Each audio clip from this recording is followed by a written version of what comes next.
Assalamualaikum, teman-teman pecinta alur cerita dimanapun kalian berada.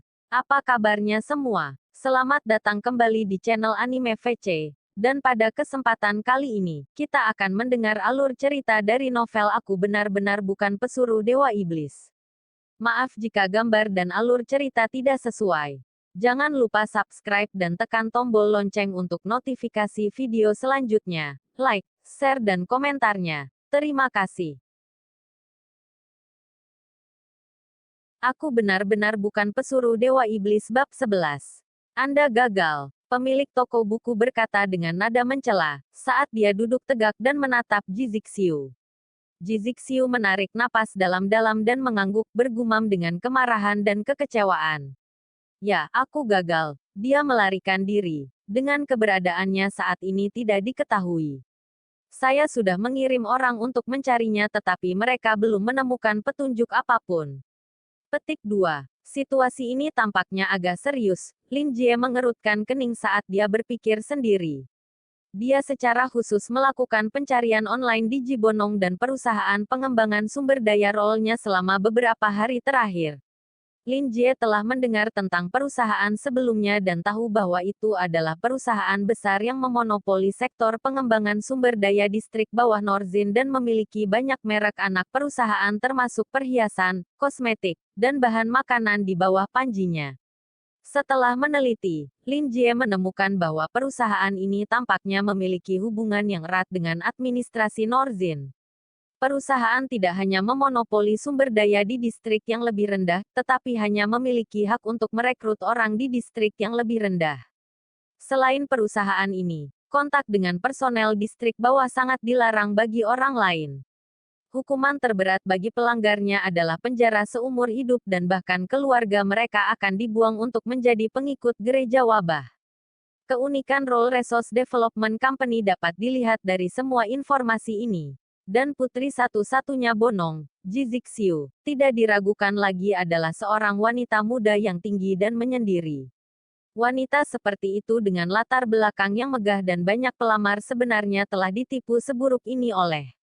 Lebih jauh lagi, dia sendiri tidak tampak seperti orang yang lemah. Dengan demikian, Lin Jie memutuskan bahwa pria itu sendiri pasti berada dalam posisi yang cukup tinggi. Mungkin juga ada kaki tangan kriminal yang terlibat yang mengakibatkan Jizixiu tidak dapat menemukannya dan melakukan balas dendamnya. Memang, pasti ada sesuatu kriminal yang terlibat. Menurut pendapat Lin Jie, seperti itu yang bertujuan untuk menipu perasaan dan kekayaan seorang gadis bukanlah penipu biasa. Dia tersenyum meyakinkan dan mendorong secangkir teh panas. Tenang, jangan khawatir. Katakan padaku apa yang telah kamu lakukan padanya beberapa hari terakhir ini. Jelas, wanita muda di hadapannya ini telah mengalami kemunduran, menyebabkan dia meragukan dirinya sendiri. Lin Jie tahu bahwa ini bukan waktu yang tepat untuk mengambil sikap tegas. Sebelumnya, dia telah menggunakan kata-kata memaksa untuk mendorong tekad Jizixiu untuk membalas dendam. Tapi sekarang, dia merasa yang terbaik adalah menenangkannya terlebih dahulu. Itu melarikan diri berarti bahwa tindakan balas dendam Jizixiu adalah sukses yang signifikan. Namun, pelariannya menyebabkan tekad Jizixiu sedikit terguncang. Tetap saja, ini bukan sesuatu yang terlalu mengkhawatirkan. Mengingat kekuatan keluarganya, sangat tidak mungkin bagi itu untuk benar-benar menghilang dan situasi saat ini hanyalah sementara. Sekarang, Jizixiu tampaknya mencengkeram sedotan dengan datang untuk mencari Lin Jie untuk bimbingan. Tetapi dari aspek yang berbeda, ini juga merupakan hal yang baik. Itu berarti dia sudah bergantung pada sup ayam Lin Jie. Lin Jie akan dapat membantu menstabilkan kondisi mental pelanggan ini selama dia mengerjakannya sedikit lagi. Strategi yang digunakan Lin Jie sekarang adalah membuat Jizixiu mengingat setiap langkah dari rencana balas dendamnya dan dari sana, secara bertahap membebaskan dirinya dari kesusahan dan mendapatkan kembali kepercayaan dirinya sekali lagi. Jantung Jizixiu berdetak kencang ketika dia melihat alis berkerut pemilik toko buku itu. Oh tidak, apakah itu karena kegagalanku? Apakah dia akan memilih orang lain sebagai gantinya? Pikiran cemas dengan cepat membanjiri pikiran Jizixiu, membuatnya merasa lebih panik daripada ketika Harris melarikan diri. Untungnya baginya, senyum Lin Jie segera kembali dan dia menuangkan secangkir teh untuknya seperti waktu sebelumnya. Dia menghela nafas lega tanpa suara. Phew, semoga ini berarti pengampunan dan persetujuan. Dia mungkin meminta laporan tentang tindakan saya dan ingin saya melakukan refleksi diri. Jizixiu menerima secangkir teh. Menatap cairan coklat, dia berkata, aku bertarung dengannya terus-menerus selama 2 hari. Meskipun dia memiliki keunggulan yang sangat besar, saya juga menjadi lebih kuat setelah menerima bimbingan Anda dan memukulinya hingga mundur terus-menerus. Kemarin, setelah membayar harga yang mahal dan serangan yang kejam selama lebih dari 5 jam, aku berhasil menghancurkan markasnya. Namun, baru pada saat itulah saya menyadari bahwa dia telah meninggalkan rekan-rekannya dan melarikan diri sendirian karena dia sadar bahwa dia bukan tandingan saya. Sekarang, saya menyadari bahwa saya telah terlalu meremehkan dia. Hal-hal yang berkembang begitu lancar pada dasarnya adalah peringatan bahwa ada sesuatu yang salah. Dia mengangkat kepalanya dengan penyesalan. Maaf Tuan Lin, saya merasa puas. Tidak apa-apa. Itu bukan salahmu, kata Lin Jie sambil mempertahankan senyumnya. Namun, dia menyesap teh untuk menyembunyikan sedikit kedutan di bibirnya. Kenapa rasanya ada yang tidak beres? Tapi dikatakan bahwa cinta itu seperti bisnis dan bisnis adalah medan perang. Jadi dengan substitusi sederhana, cinta adalah medan perang. Nona muda ini terbiasa menggunakan istilah bisnis sehingga cara dia mengekspresikan dirinya sedikit aneh. Hahaha. Dan bukankah orang Ruen itu memanggilnya, bos?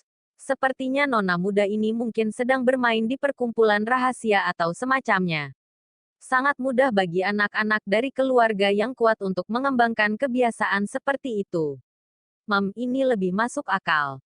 Yang dia maksud adalah dia bertarung dengan itu selama 3 hari. Mungkin pertengkaran kekasih, di pengadilan, atau bahkan mungkin proses yang lebih fisik dan berdarah. Itu mungkin memiliki kaki tangannya sendiri, mungkin wingman atau cewek sampingan dan mengabaikan Jizixiu dengan bantuan mereka. Tapi mereka semua terjebak dalam garis tembak Jizixiu. Namun, Jizixiu hanya mengerti bahwa licik ini sebenarnya telah menyiapkan jalan keluar untuk dirinya sendiri, mengorbankan kaki tangannya untuk menyelamatkan kulitnya sendiri.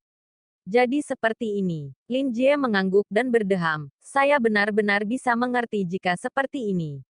Hanya, Jizixiu merasa sedikit senang tetapi dia mengendalikan ekspresinya dan bertanya dengan hati-hati, apakah kamu punya saran?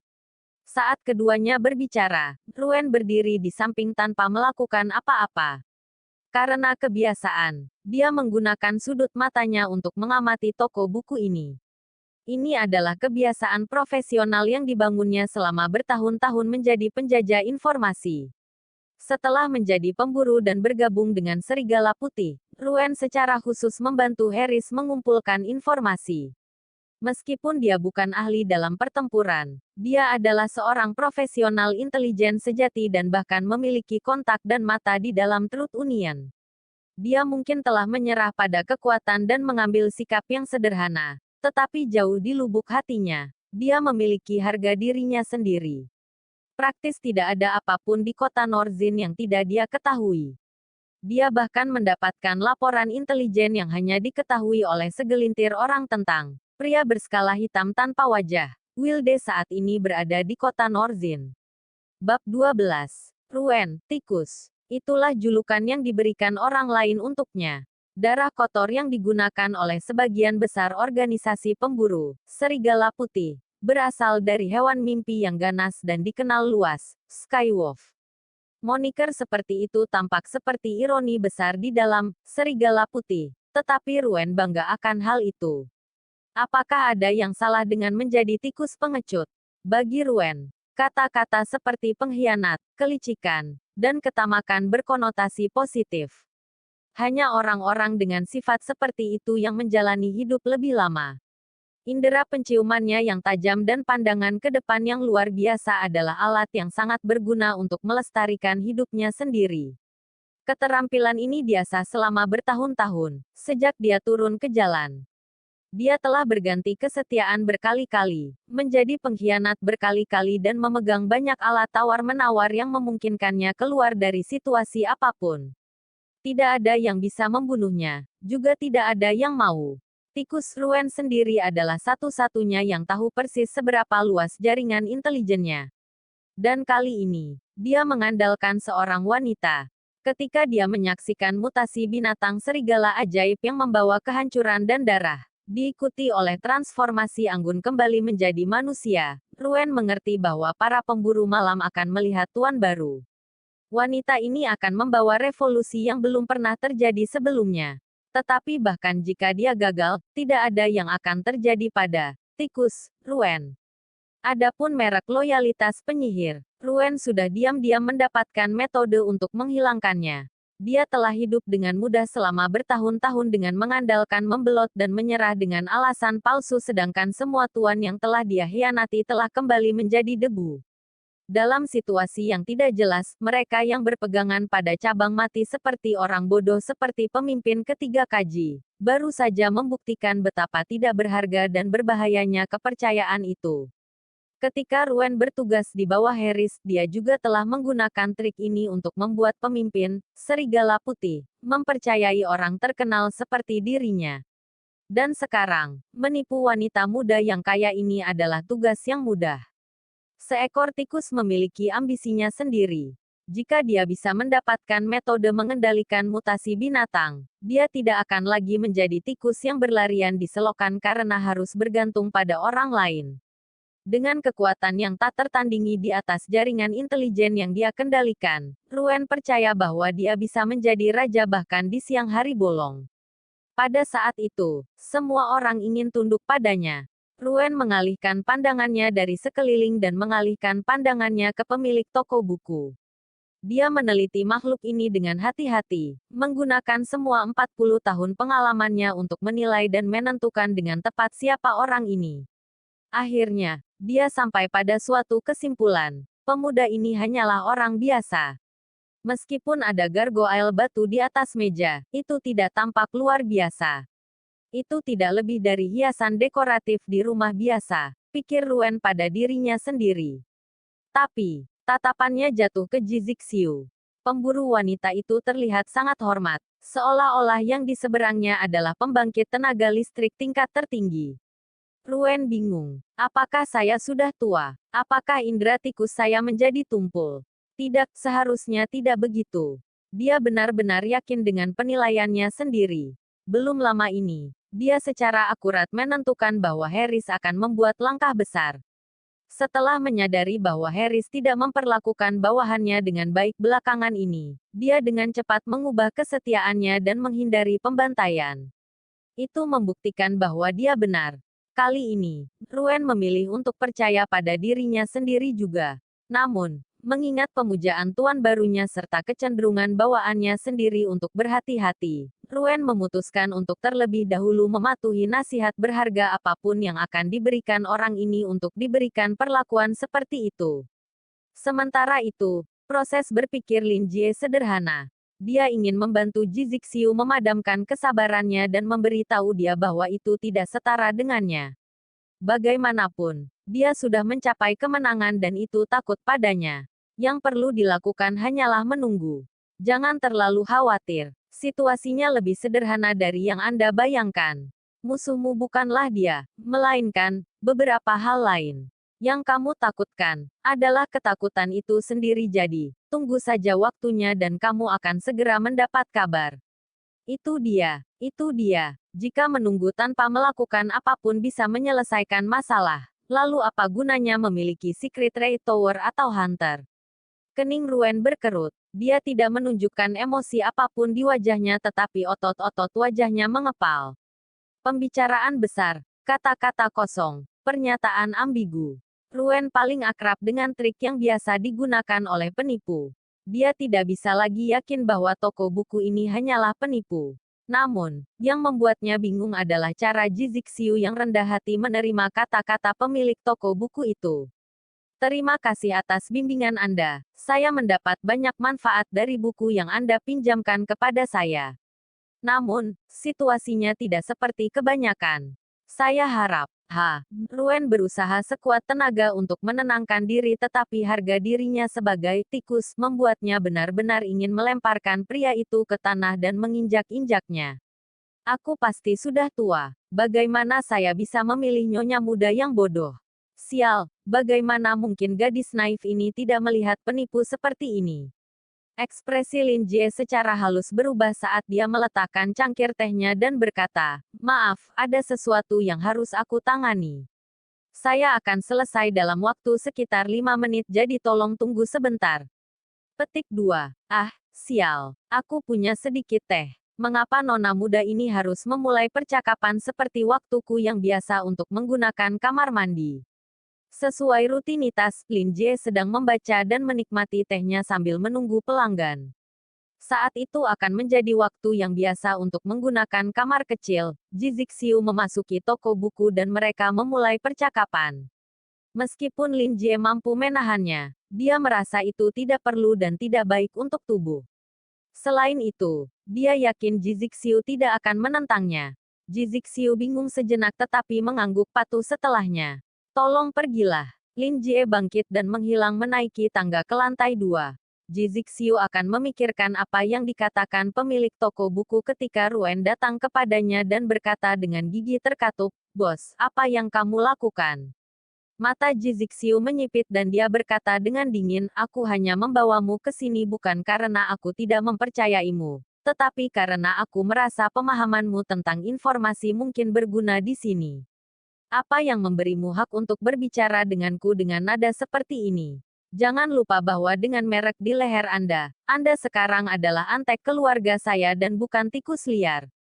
Mungkin Anda perlu memahami aturan dengan lebih baik." Petik 2. Wajah Ruen berkedut saat dia jengkel. Dia penipu. Penipu habis-habisan.